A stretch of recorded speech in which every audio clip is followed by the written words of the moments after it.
Thank you.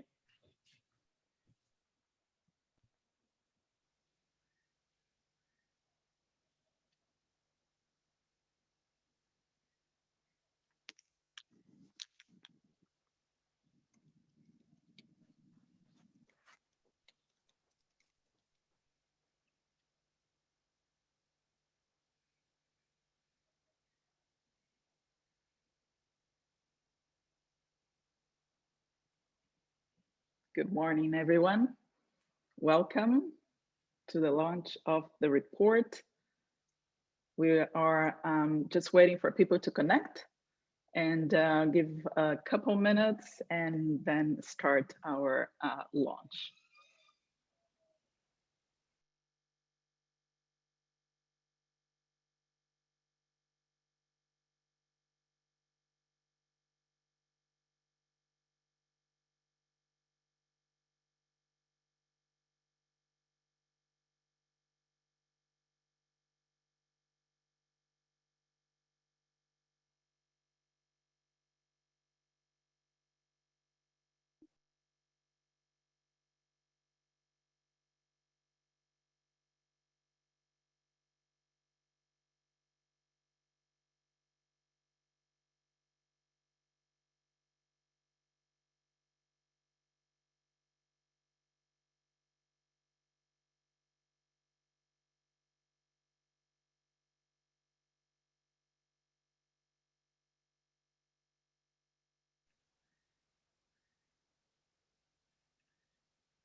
Buenos días a todos y a todas, bienvenidos.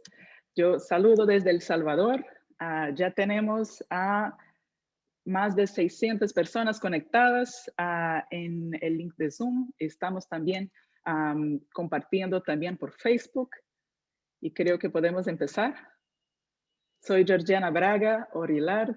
Un gusto estar aquí. Hoy tengo el honor de dar la bienvenida a todos y a todas que nos acompañan en el lanzamiento del Informe Regional de Desarrollo Humano para América Latina y el Caribe de 2021.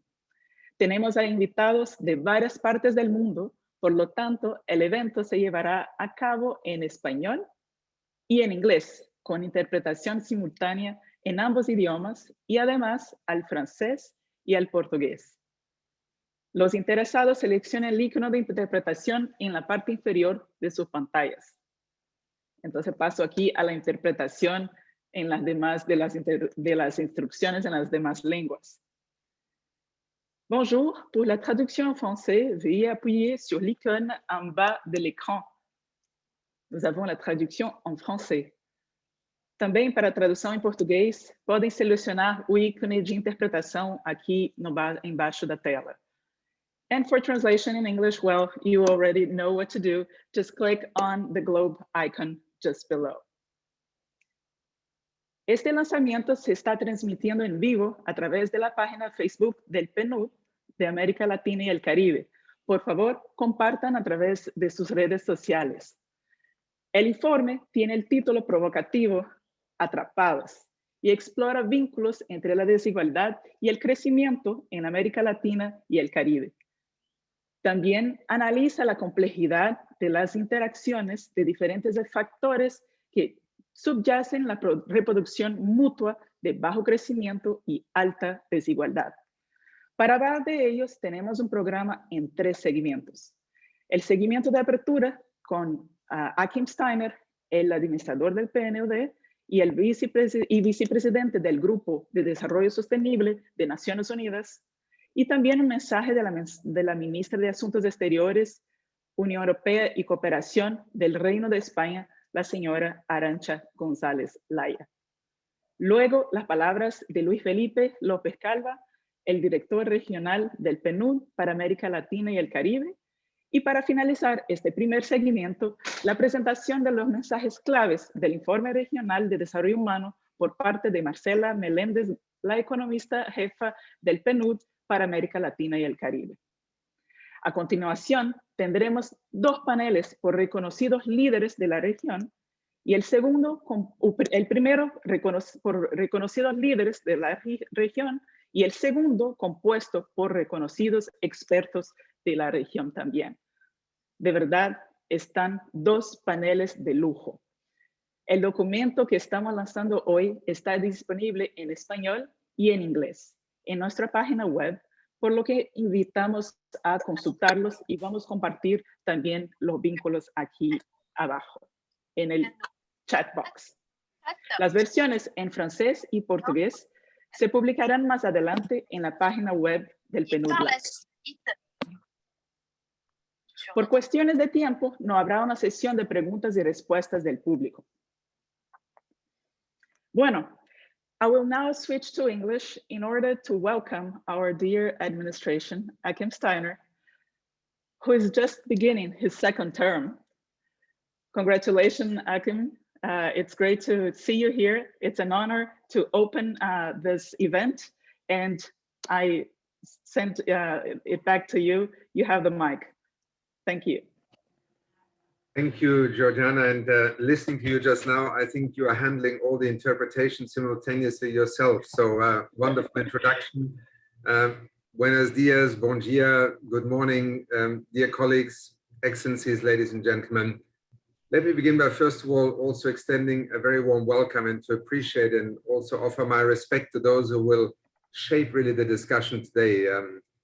They are all colleagues and friends: Arantxa González Laya, Presidente Ernesto Zedillo, Laura Chinchilla, Maria Fernanda Espinosa, Rebecca Greenspan, Carmen Aristegui. These are voices that have not only been part of Latin America's and Caribbean political discourse, they remain also in their academic, in their political, and in their personal engagement true champions of an open discourse.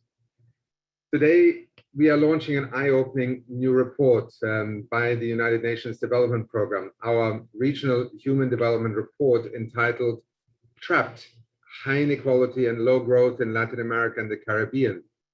You'll probably be forgiven because the first part of the title could be a Hollywood movie. And I think it is a very powerful one word that captures so much of what this report set out to explore at this extraordinary moment in time.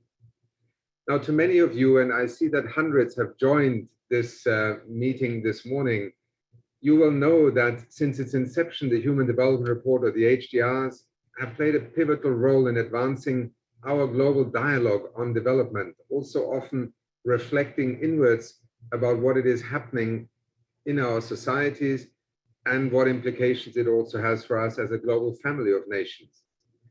These reports have argued for the importance of putting people at the very center of the development process.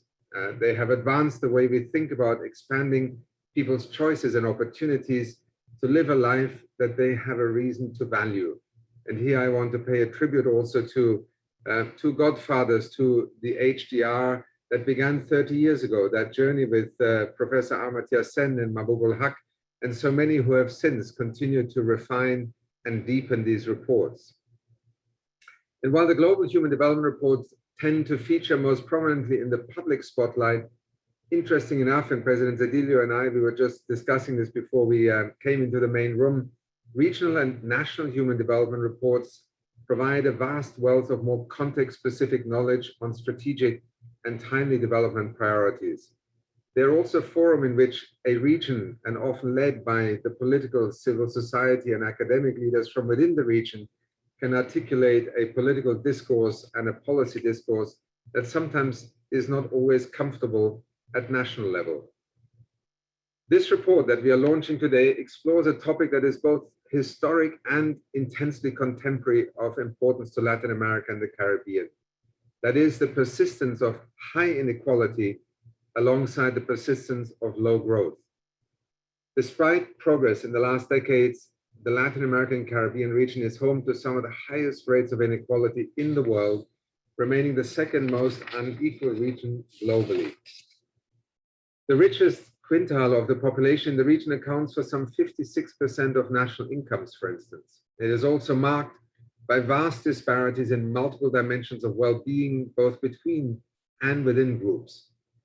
In terms of growth, the region is characterized by high volatility and, let's put it bluntly, mediocre performance, largely explained by low productivity. Total factor productivity growth has made a zero, and in some cases a negative contribution to long-term output growth in Latin America and the Caribbean. And the report argues that these dynamics mutually reinforce one another and therefore constitute a trap in which the region finds itself to some extent stuck. However, the report takes the argument of such a trap a step further by diving below the surface to examine some of the underlying factors which jointly interact to sustain this trap.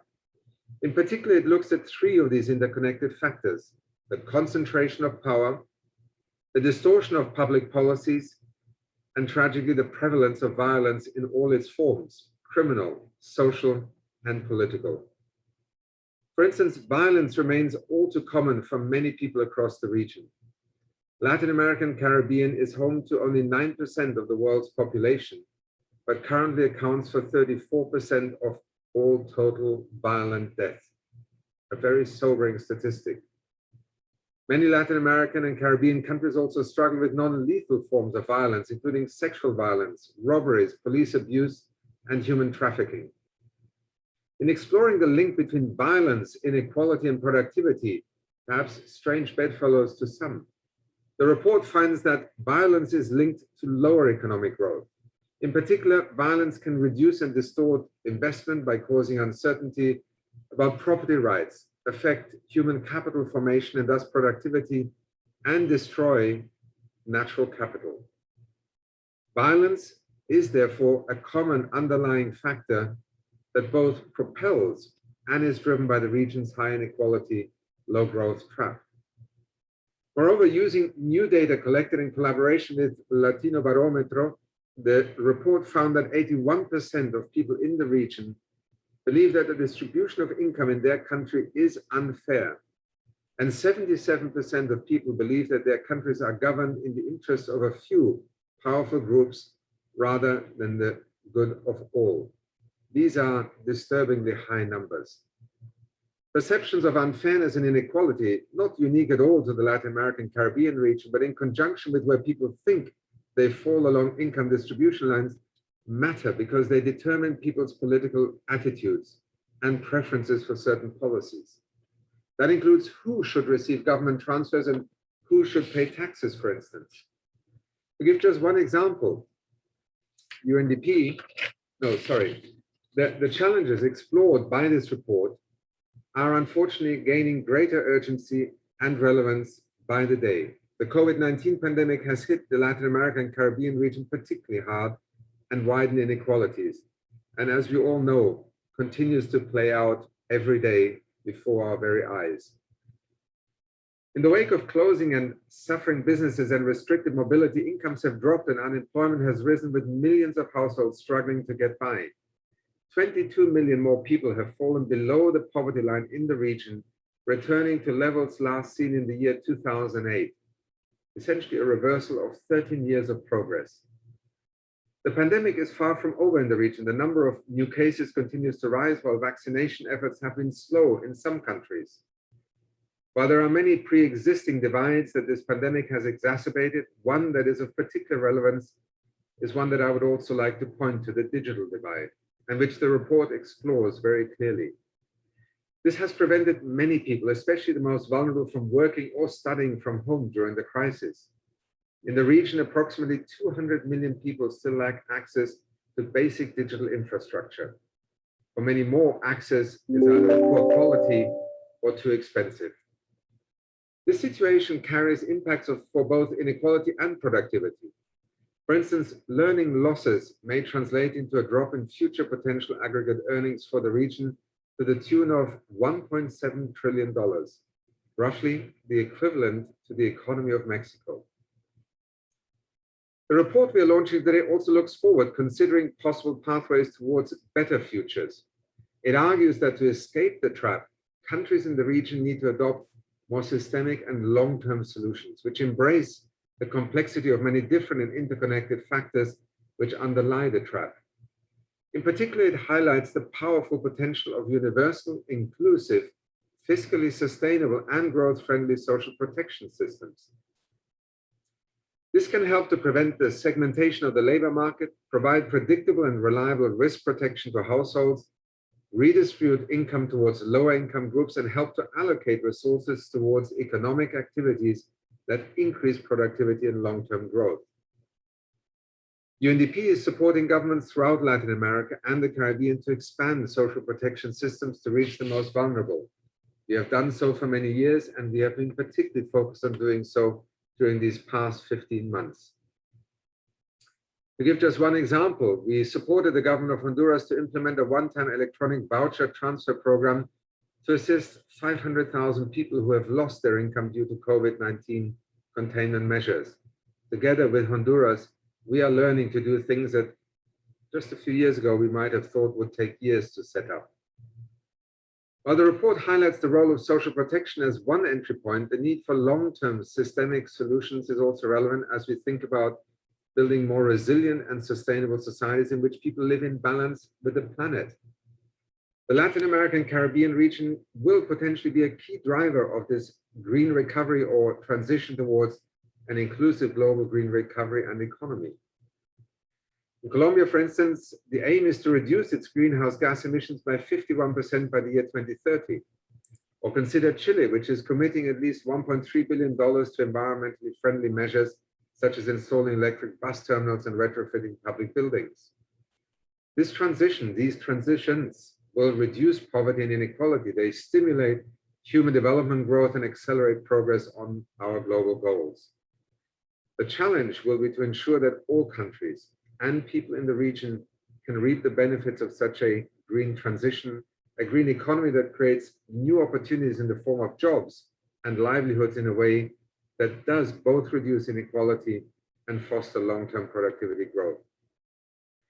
In closing, I want to commend my colleagues in the Regional Bureau for Latin America of UNDP and the Caribbean and for producing the report on such an important issue to the region, as well as the many researchers and collaborators from within and outside the region who provided new insights and analysis through background papers and data collection initiatives. Such a report is not just a publication, it is an expression of people caring, of being committed to the future of the region and to bringing intellectual honesty, insight, and also foresight to addressing these issues. This report will feed into the strategic work of our UN country teams in the region as well, because we are a UN development system that is an expression of the United Nations solidarity to the region. It can also help to foster new partnerships at country and regional level to advance people-centered development policies that can help countries to break out of this trap. In sum, we can see the launch of this report also as a call to action. Before the pandemic, Excellencies, dear colleagues, citizens across the region were already voicing their frustration with the status quo through so many different forms. When politics moves from our parliaments and our courts into the streets, when public protests begin to be the last resort that public citizens feel they have to resort to in order to be heard, it is a warning sign. And the report does not pretend to have the answers, but it is part of a contribution to a political discourse that is urgent within the Latin American region and the Caribbean, as much as it is now also highly relevant to the world as a whole. There will be reactions, there will be disagreements, but that is part of having multiple perspectives speak. And there will be debates about the growth models that are also implied or perhaps envisaged here, just as we have also perhaps the need to learn from those countries that have successfully addressed some of these issues by embracing the challenge earlier on and by allowing their political systems and policies to respond more quickly. For us in UNDP, it is a privilege to be part of the discourse in the Latin American and Caribbean region. And with that, I want to thank my colleagues, all of you who are participating today. This report will have, I think, not only great implications for debates within the region, but indeed it is already shaping our thinking as the United Nations Development Programme that right now is under great stress to stand up a response in the 170 countries we are trying to assist in these extraordinary times. Thank you so much. Back to you, Georgina. Thank you, Joachim. Very strong and bold messages. Thank you very much. Ahora volvemos al español y pasaremos entonces un mensaje de la ministra de Asuntos Exteriores, Unión Europea y Cooperación del Reino de España, la señora Arantxa González Laya. Por favor, el video.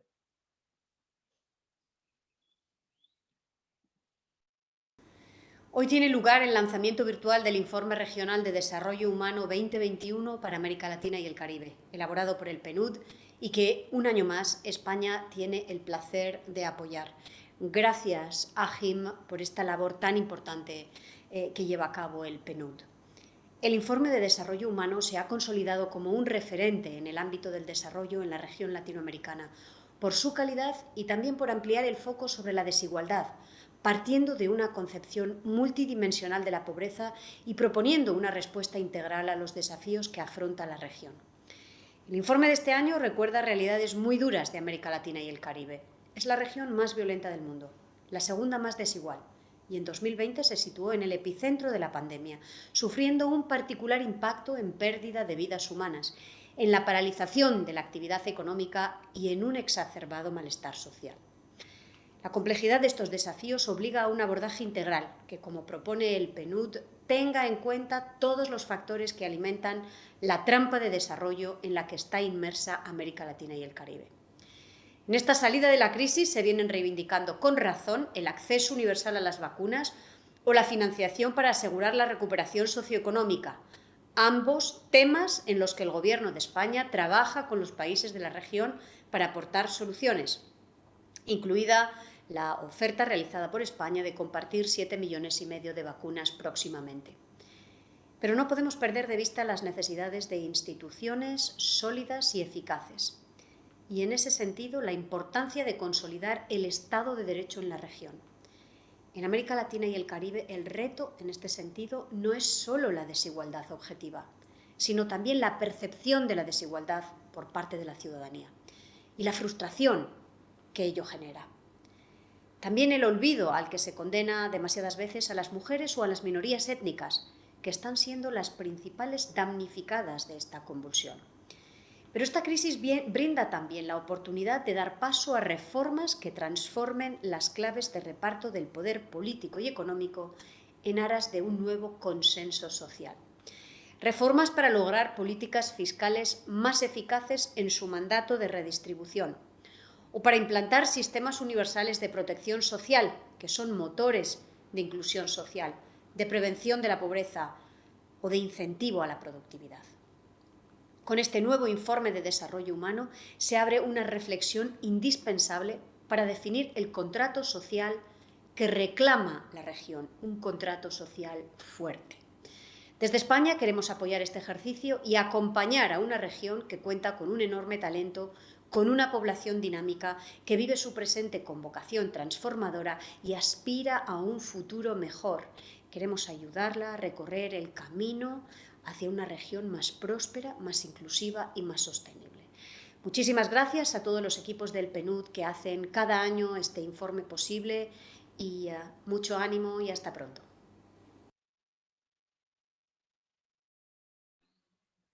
Muy fuertes las palabras de la ministra.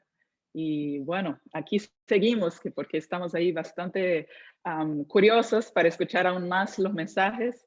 Y entonces paso la palabra al subsecretario general de Naciones Unidas y director regional para América Latina y el Caribe del PNUD, Luis Felipe López Calva. Luis Felipe. Muchísimas gracias, Georgiana. Un gran saludo a todos y a todas. Quiero agradecer de manera muy especial al administrador del PNUD, a Achim Steiner, por el apoyo y el compromiso que siempre tiene con nuestra región. También de manera muy especial a la señora ministra Arantxa González Laya, ministra de Asuntos Exteriores, Unión Europea y Cooperación de España, por todo el apoyo. Y por supuesto, dar la bienvenida a los panelistas. La primera sesión, panelistas de absoluto lujo, la bienvenida al presidente Cedillo, que es ahora director del Centro de Estudios para la Globalización de la Universidad de Yale, y con quien tenemos una colaboración muy fructífera, de la que pronto también estaremos mostrando resultados y que va muy en línea con el trabajo que hoy presentamos. A la querida presidenta Laura Chinchilla, que nos ha ayudado en varias iniciativas. A María Fernanda Espinosa, una extraordinaria colega y que fue presidenta de la Asamblea General de Naciones Unidas, y por supuesto a nuestra queridísima Rebeca Greenspan, recientemente nombrada secretaria general de UNCTAD, pero hasta hoy secretaria general iberoamericana en la CEGIP. También quiero agradecer a los queridos amigos panelistas de la segunda sesión, Chico Ferreira, Eduardo Engel, Vicky Murillo, Marla Ducaram y Ana María Ibáñez, que bueno, nos han apoyado y son solamente parte de ese gran grupo de personas que nos han estado apoyando en este proceso. Son muchísimas las personas conectadas el día de hoy y nos da mucho gusto llegar a este momento, que es la presentación de este informe, que ha sido apoyado, como lo hemos dicho, por la Agencia Española de Cooperación Internacional para el Desarrollo, pero también por la Agencia Andaluza de Cooperación Internacional para el Desarrollo, a quienes damos un enorme agradecimiento. Bueno, hoy lo hemos mencionado en varias oportunidades, la región ha sido la más golpeada por la crisis del COVID, y eso no es casualidad, es una interacción, como lo hemos dicho, entre coyuntura y estructura, en donde, teniendo solamente el 9% de la población mundial, hemos desafortunadamente tenido casi un tercio de las muertes totales confirmadas por COVID. El impacto económico ha sido también muy fuerte, y lo que mostramos es precisamente que hay problemas estructurales que no han sido atacados de manera integral, y que por ello la región sigue siendo muy vulnerable a estos choques. Si ustedes preguntan a los actores políticos y a los líderes de opinión en la región y a los ciudadanos, muchos dirán que es un problema de crecimiento, otros dirán que es un problema de desigualdad. Muchos ven más el problema de Estado de Derecho y de altísima violencia que tenemos en la región. Otros verán el problema de la injusticia en el sistema, o la percepción de injusticia en el sistema. Nosotros, de alguna manera, en este informe, excelentemente liderado por Marcela Meléndez, nuestra economista jefe, a quien felicito, y a todo el equipo, lo que intentamos precisamente es decir que todas estas percepciones, todas estas visiones analíticas son en realidad parte de un solo problema. Lo que tenemos es personas viendo distintas manifestaciones de un mismo problema. Y de ahí que quisimos plantear la idea de la trampa y de las interconexiones. El crecimiento mediocre, la baja productividad, la alta violencia, la percepción de injusticia y de inequidad son parte de un mismo problema. Y nosotros queremos plantearlo de esa manera, porque si no se atacan las interacciones entre estos problemas, no vamos a poder resolverlos de manera exitosa. De ahí, entonces, insistimos, la idea de la trampa. Creemos que hay tres razones por las que es muy importante ver, es decir, enfatizar las interacciones entre estos problemas. El primero, analíticamente es muy importante porque lo que vemos son procesos dinámicos que dependen uno del otro, y por lo tanto debemos identificar los nodos en donde debe haber intervenciones de mayor impacto. En nuestro informe proponemos, por ejemplo, que el repensar la protección social con un principio de universalidad, de sostenibilidad fiscal y de conexión con la productividad y el crecimiento es uno de estos nodos que pueden cambiar de manera importante la dinámica del sistema completo. Segunda razón es desde el punto de vista de la política pública. Debemos tener una visión integradora. No podemos atender los problemas con lentes puramente sectoriales que no alcanzan a incorporar las interacciones entre los distintos fenómenos que queremos atacar. Políticas, por ejemplo, que integren el combate a la pobreza con oportunidades de protección ambiental o motores del crecimiento que puedan coadyuvar de manera incluyente a los objetivos climáticos que nos conciernen a todos. Y el tercero es desde el punto de vista político. Cuando vemos que los distintos temas que nos preocupan y su solución tienen una lógica de interdependencia, nos lleva a pensar que solamente todos y todas sentados en la mesa, trayendo distintas ideas, podremos encontrar una solución común para un problema que nos atañe a todos, que es el desarrollo sostenible e incluyente de Latinoamérica y el Caribe. Yo creo que es muy importante decir que por decisión también, este reporte es incompleto. Corresponde a los equipos nuestros del PNUD, con todas las contrapartes, actores sociales, políticos, económicos, en cada contexto, tomar el informe, llevarlo a cada contexto y tratar de proponer soluciones mucho más concretas. Entonces, ese capítulo, el capítulo 6 que tanto discutimos al interior del equipo, es ese capítulo que tendrá que ser escrito en cada contexto. Muchas gracias de nuevo a todas y a todos y creemos que va a ser una jornada muy productiva para la región. Muchas gracias, Luis Felipe. Muchas gracias por enfatizar los mensajes de la trampa y de las interconexiones. Muchas gracias. Aquí pasamos entonces a Marcela Meléndez, que nos va a presentar exactamente el reporte. Y Marcela es la economista jefe para América Latina y el Caribe del PNUD. Muchas gracias, Marcela. Georgiana. Buenos días a todos y a todas. Es una gran felicidad estar aquí entregando este trabajo y voy a tratar de contarles de la manera más breve los mensajes que están en el informe con la ilusión de que eso los invite a leerlo y a explorarlo. La historia que nosotros estamos contando es la de esta trampa de alta desigualdad y bajo crecimiento en la que sostenemos que está atrapada la región.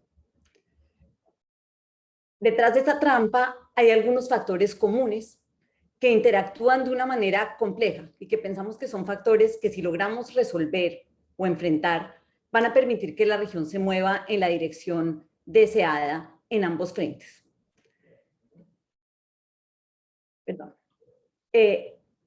No podemos explorar la totalidad de los factores que cabrían dentro de esta definición.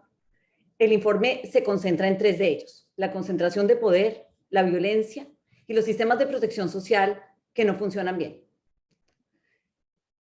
Estamos también analizando las percepciones de la gente. Pensamos que escuchar lo que la gente cree y ve de la sociedad y de la situación es un principio elemental para entender cómo podemos salir de la trampa y pensamos que puede ser parte de ella. Y por supuesto, todos estos problemas y la complejidad son particulares al contexto de cada uno de los países en los que esto aterriza. Entonces, estamos todo el tiempo conscientes de que hay una gobernanza particular que está detrás y que engloba la totalidad de la historia que estamos contando. América Latina y el Caribe es la segunda región más desigual del mundo. Los países de nuestra región son desiguales, incluso cuando uno los compara con otros países con niveles similares de desarrollo, medido ya sea por el índice de desarrollo humano o por su PIB per cápita. La desigualdad, como la pobreza, va más allá de los ingresos, es multidimensional. El reporte explora algunas de esas otras dimensiones que están correlacionadas con la desigualdad del ingreso, pero que tienen también otra granularidad. Por ejemplo, para las mujeres el campo de juego en los mercados laborales todavía no está nivelado. Las personas LGBT se enfrentan a discriminación en gran parte de los aspectos de sus vidas y son un grupo especialmente golpeado por la violencia. Las minorías étnicas y raciales carecen de reconocimiento como agentes económicos y políticos activos todavía. Y todavía tenemos partes de la población que están rezagadas en términos de acceso a servicios básicos porque el Estado en muchos de nuestros países no cubre la totalidad del territorio. La región también se caracteriza por un crecimiento económico muy volátil y en promedio bajo, que está asociado con baja productividad. Comprender la naturaleza de la trampa de alta desigualdad y bajo crecimiento es el primer paso para liberarse de ella y tratar de dar elementos para que la comprendamos mejor es lo que intenta nuestro informe. Las medidas subjetivas de desigualdad, las percepciones de la gente, completan ese cuadro de desigualdad. Las medidas objetivas, las cosas que podemos medir a partir de las encuestas de hogares y de otras fuentes de información cuantitativa son una parte de la historia, pero la otra tiene que ver con cómo la gente percibe la desigualdad, porque las percepciones al final son muy importantes en la definición de las actitudes y de las posturas de las personas frente a una cantidad de temas políticos y en particular sobre los temas que tienen que ver con redistribución. La gente de la región sabe qué tan desigual es la región y considera que esto es injusto. Percibe injusticia no solo en la distribución del ingreso, sino también en el acceso a los servicios públicos básicos y a las garantías de sus derechos. Por ejemplo, percibe injusticia ante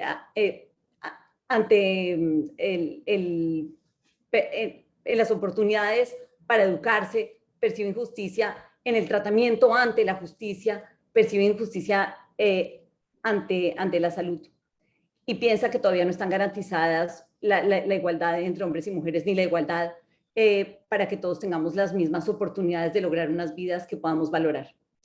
La gente también se siente frustrada por la injusticia en los procesos y en especial por la influencia política de unos pocos grupos poderosos y existe el sentimiento de que nuestros países están gobernados por unos pocos en función de sus intereses y no para el bienestar general. Las percepciones de desigualdad e injusticia, junto con el lugar donde las personas piensan que se encuentran sobre la distribución de ingreso, determinan las preferencias por las políticas redistributivas, como pensamos sobre los impuestos y sobre las transferencias, quién debe pagar, quién debe recibir. Y las percepciones también pueden determinar diferentes proyectos de vida, porque afectan las aspiraciones y a través de ellas el esfuerzo que hacen las personas. Al final, los universos que vemos posibles en nuestra vida son determinantes del esfuerzo que hacemos para encaminarnos en una u otra dirección. Y cuando las aspiraciones se ven afectadas por una percepción de que no hay futuros posibles, eso contribuye a dar forma no solo a los ingresos de las personas en el futuro, sino a la distribución del ingreso en general. Una de las cosas que encontramos es que, en efecto, las personas sienten que unos pequeños grupos tienen una gran influencia y que cuando se pregunta por cuáles son esos grupos, una cuarta parte de la población más o menos señala que uno de esos grupos son las grandes empresas. Los mercados en Latinoamérica, en efecto, tienden a estar dominados por un pequeño número de empresas muy grandes y se caracterizan por niveles altos de poder de mercado. Los monopolios deben preocuparnos porque tienen efectos dañinos sobre la desigualdad y también sobre el crecimiento. Hacen que los consumidores paguen precios más altos y sabemos que con frecuencia afectan de manera desigual a los consumidores sobre la distribución de ingresos. Se ven más afectados por los precios más altos los consumidores más pobres. Y también permiten a las empresas operar con tecnologías ineficientes y desincentivan la innovación y por esta vía golpean, reducen el crecimiento productivo. El poder de monopolio y el poder político empresarial son dos caras de la misma moneda, porque con frecuencia las rentas que permite operar en una posición dominante en un mercado se utilizan para buscar rentas a través de la interferencia en la política pública. La política de competencia, que también conocemos como política antimonopolio, es una herramienta de política que los países pueden utilizar para contener el poder de monopolio. En muchos de nuestros países, ese tipo de política y esas instituciones o no existen o son muy débiles, y estamos diciendo que su inexistencia y su falta de efectividad no son independientes del poder político empresarial. El poder político de las grandes empresas y de las élites económicas en general también distorsiona la política más allá del ámbito del mercado. Sus efectos en los sistemas fiscales de tributación y gasto son de particular interés en el contexto de la trampa de alta desigualdad y bajo crecimiento en el que se encuentra la región. Los trabajadores, y en particular el trabajo organizado, los sindicatos, también tienen el poder de distorsionar la política en el ámbito de mercado. Lo que encontramos es que su efecto sobre la eficiencia y la desigualdad es ambiguo. En algunos países han hecho bien, en otros países han hecho daño.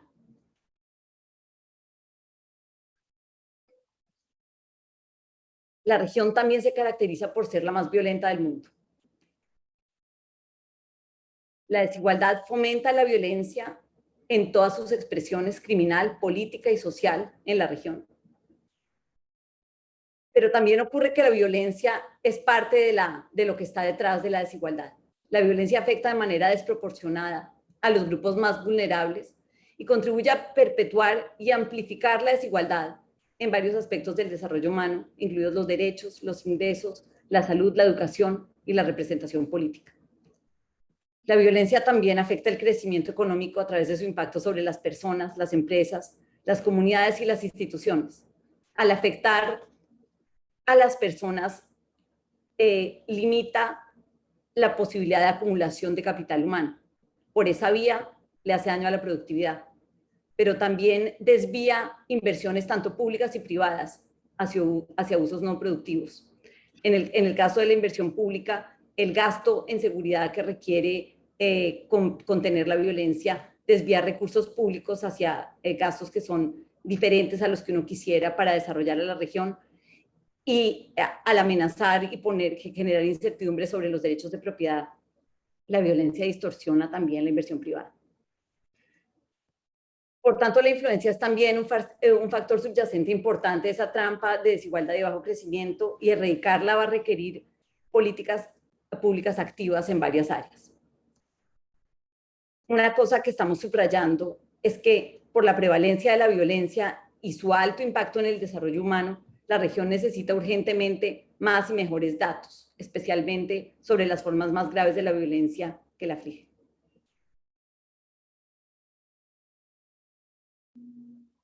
Los mercados en América Latina son altamente informales, tercera cosa particular que caracteriza a nuestra región. La segmentación formal e informal de la fuerza de trabajo resulta de una combinación de exclusiones legales, y también de incumplimiento por parte de las empresas y los trabajadores. Lo primero es muy importante porque en muchos de nuestros países el mismo marco normativo ha dejado por fuera de los sistemas de aseguramiento a una proporción muy alta de la población, que es la que llamamos informal.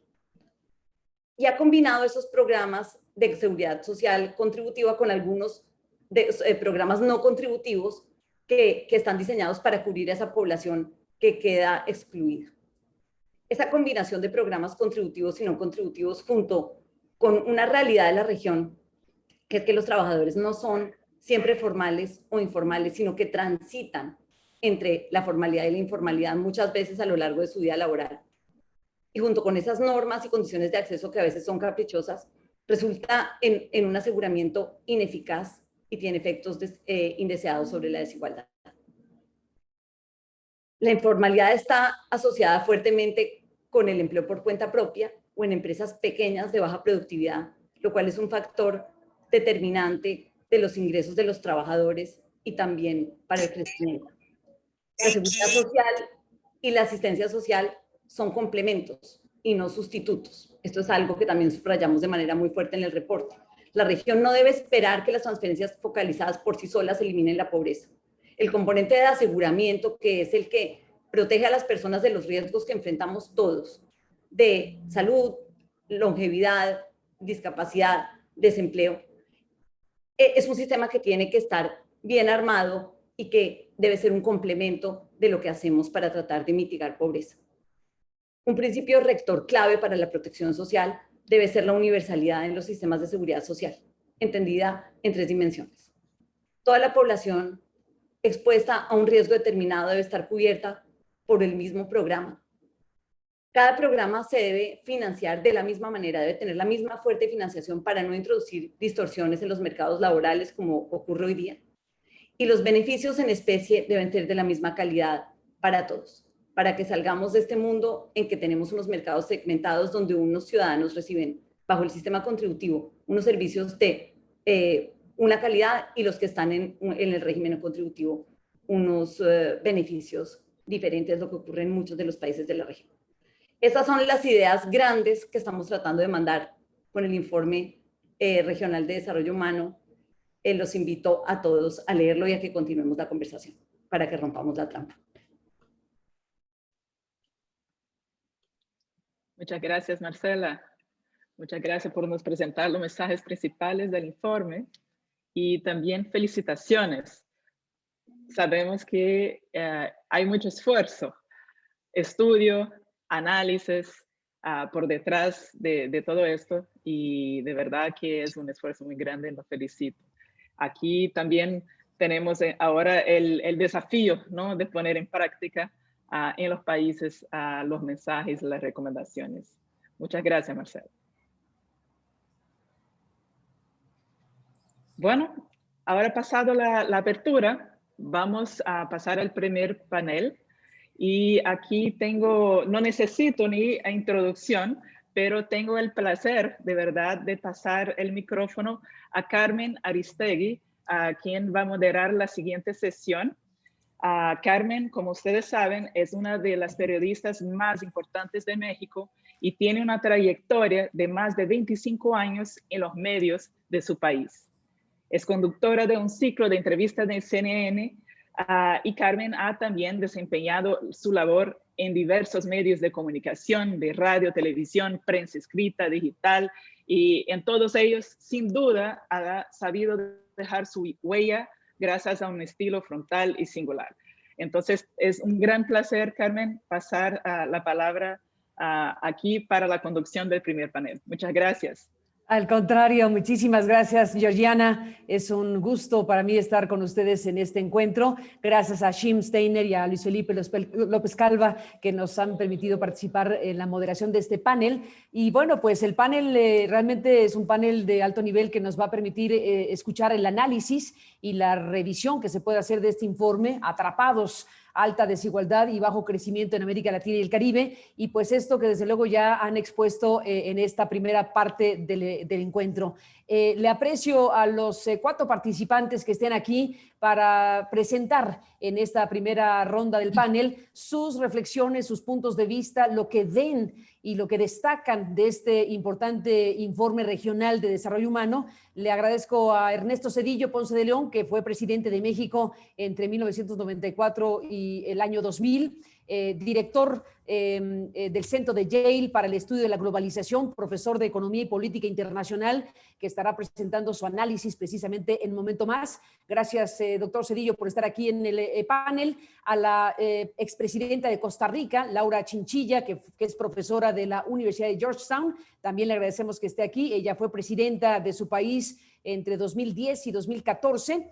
María Fernanda Espinosa, ministra en su momento de Relaciones Exteriores y Defensa de Ecuador, fue presidenta de la Asamblea General de la ONU entre 2018 y 2019, de la Asamblea número 73. Gracias, María Fernanda, por estar en el panel también. Y gracias a Rebeca Greenspan, Rebeca, que es la actual secretaria general iberoamericana de la CEGIF y secretaria general nombrada de la UNTACT. Es también una figura muy reconocida a nivel internacional y tendrá también su participación para conocer estos puntos de vista de este informe que se está compartiendo en este momento de la mañana. Así que bueno, pues a todas y a todos, buenos días, bienvenidos al panel.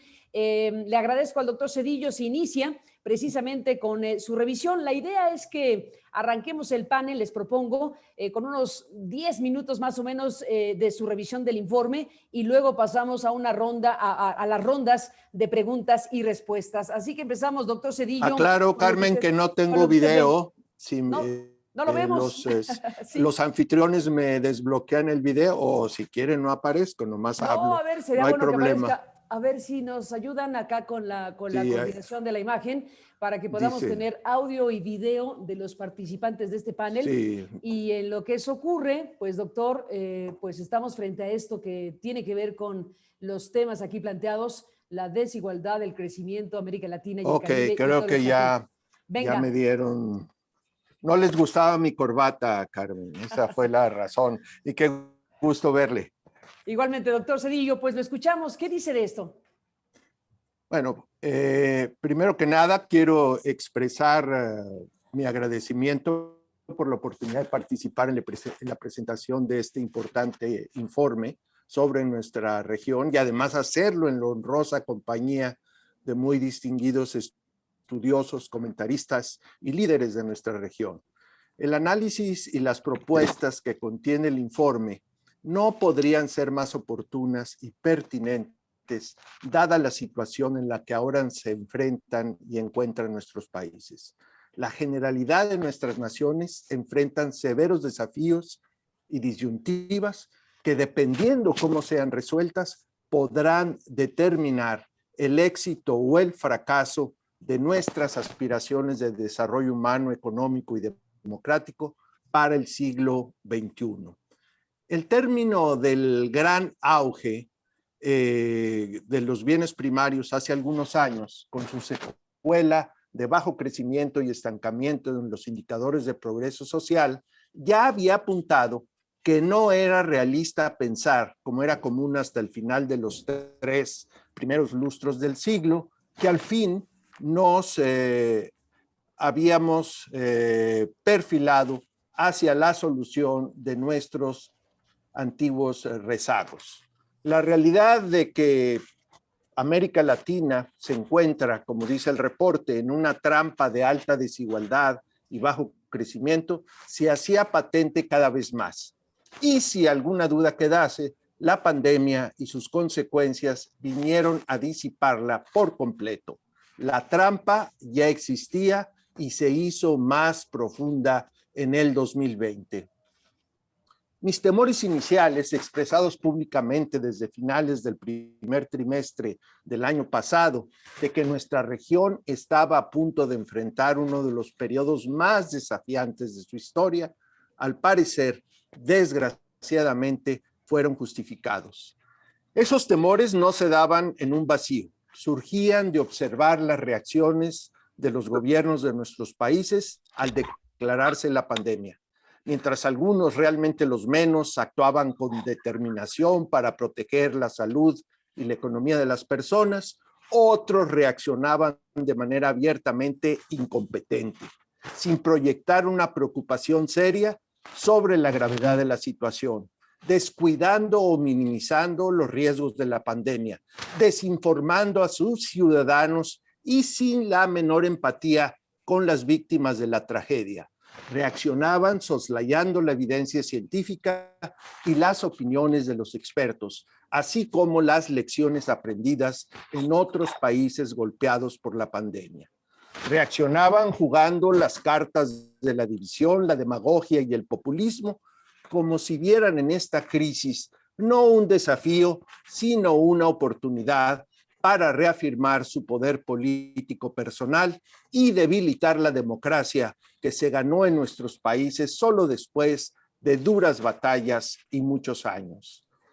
Enfocarse en la manipulación política mediante el engaño sistemático, en vez de usar todas las capacidades del Estado para proteger la salud y economía de la población, hacía pensar además que se había optado, al menos en los meses iniciales de la pandemia, por una estrategia de dejar correr el contagio del virus para alcanzar lo más rápido posible la llamada inmunidad comunitaria, creyendo erróneamente que así se minimizaría el daño económico total y el daño a la popularidad de quienes así actuaban.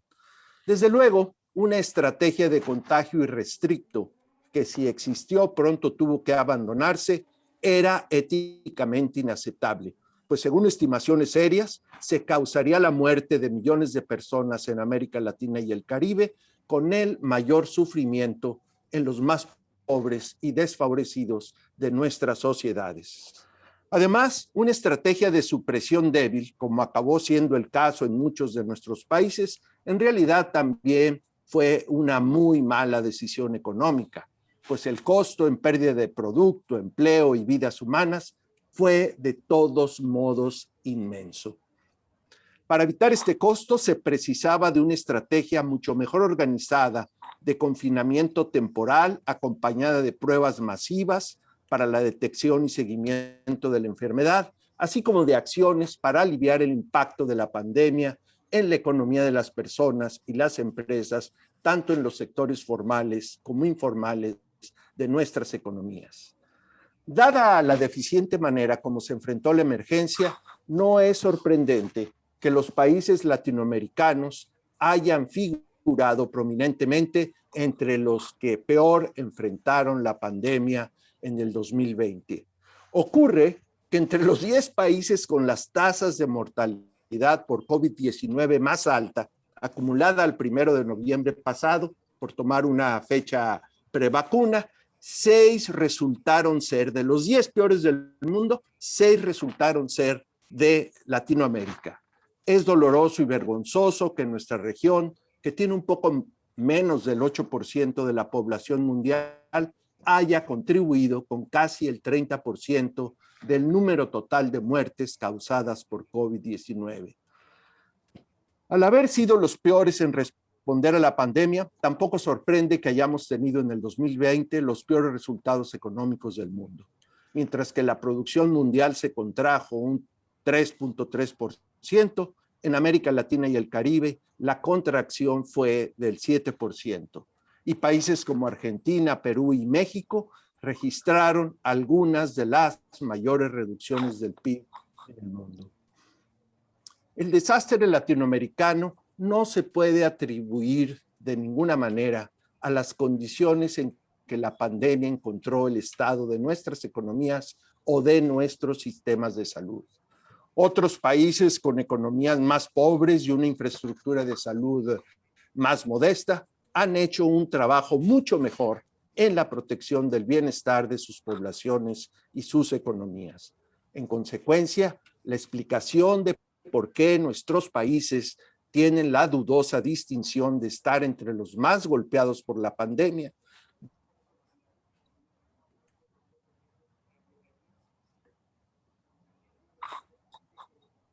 tenemos un miserablemente problema. a sus ciudadanos. ¿Perdón?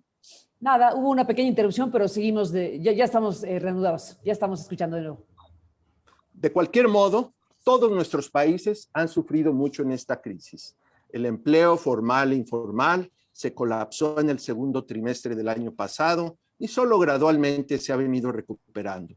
La pérdida de empleo han afectado en mayor medida tanto a los más jóvenes como a las personas mayores, a los trabajadores del sector informal y a quienes cuentan con un menor nivel educativo. Estas circunstancias explican lo terrible que ha sido la pandemia en términos de incremento de la pobreza y deterioro de la distribución del ingreso para nuestras sociedades. Con la excepción de Brasil, gracias a sus programas de transferencias directas extraordinarias, en las cuales gastaron 8% del PIB, las tasas de pobreza aumentaron enormemente en toda América Latina, siendo el caso de México donde se reportan las estimaciones más graves del aumento de pobreza. Desafortunadamente, nuestra región parece que seguirá siendo la más rezagada de la economía global en el 2021. Desde luego, viniendo de las severas contracciones del año pasado, prácticamente todas las economías de la región podrán tener crecimiento este año, lo que algunos de nuestros gobiernos comienzan a utilizar como propaganda política. Omiten mencionar que de nuevo estaremos por detrás de lo que se anticipa pasará en otras partes del mundo. Otras economías emergentes y en desarrollo, al igual que las economías desarrolladas, crecerán más que las nuestras. Esto significa que nos seguiremos distanciando de la convergencia que parecía posible hace algunos años. Los países de otras regiones recuperarán el nivel del PIB anterior a la pandemia a más tardar a fines de este año, lo cual no sucederá en América Latina hasta el final del 2022. La recuperación del producto per cápita será aún más dilatada. En casos como el de México, solo será hasta el 2025, en el mejor de los casos, cuando el producto por persona volverá al nivel del 2019, el cual ya había sido menor al del 2018. Cabe insistir en que el hecho de que la nuestra sea la región más rezagada de la economía mundial durante la pandemia, sin duda tiene que ver con que seamos también los rezagados en contenerla. Tristemente, hemos validado la proposición expresada por los expertos hace casi un año de que para minimizar los daños a la economía, los gobiernos deberían maximizar la protección de la salud de sus poblaciones. Al ritmo actual de vacunación, el fin de la pandemia en América Latina parece todavía remoto. En algunos de nuestros países a 2 años o más de distancia, lo que significa que ni siquiera aquellos que ahora están un poco mejor con sus programas de vacunación estarán seguros, pues el virus no respeta fronteras. El riesgo de nuevas oleadas de infección y mortalidad, acompañadas de destrucción social y económica, será una amenaza constante para nuestras naciones. Se requerirá un esfuerzo extraordinario de nuestros países para evitar que la pesadilla de salud pública en curso subsista durante largo tiempo. Lo mismo puede decirse de la lamentable situación que atraviesan la mayoría de nuestras economías. Incluso antes de la pandemia, la economía de los países latinoamericanos en general no iba bien, circunstancia que se ha deteriorado aún más con la pandemia. Conforme a las tendencias actuales, América Latina parecería ya destinada a sufrir otra década perdida, pues hemos tenido resultados económicos malos, o al menos mediocres, desde alrededor del 2015, cuando el prolongado auge de precios de las materias primas de principios de siglo se dio por terminado. Es importante comprender que aún una fuerte recuperación de la economía mundial, incluida la de nuestros principales socios comerciales, no será suficiente para impulsar nuestro crecimiento hacia las tasas que se requieren. Una vez que quede atrás la recuperación prácticamente inercial de este año y de principios del próximo, en ausencia de rectificaciones sustanciales, se tendrá, si bien nos va, un crecimiento económico muy modesto que hará imposible avanzar en el frente social. Francamente, por ahora no se puede avisorar la salida de la trampa que describe el reporte hoy publicado, si suponemos que se mantienen las estrategias que nuestros gobiernos han venido aplicando recientemente. En el mejor de los casos, se ha procedido con una gradualidad extrema para eliminar los obstáculos estructurales que impiden un rápido crecimiento, mientras que en otros incluso se ha optado por detener y revertir reformas ya adoptadas en el pasado y que mucha faltarán para favorecer el crecimiento y desarrollo de nuestros países. El problema con nuestros países no es que tuvieran reformas. El problema es que éstas nunca fueron lo suficientemente completas en sus objetivos ni en su ejecución.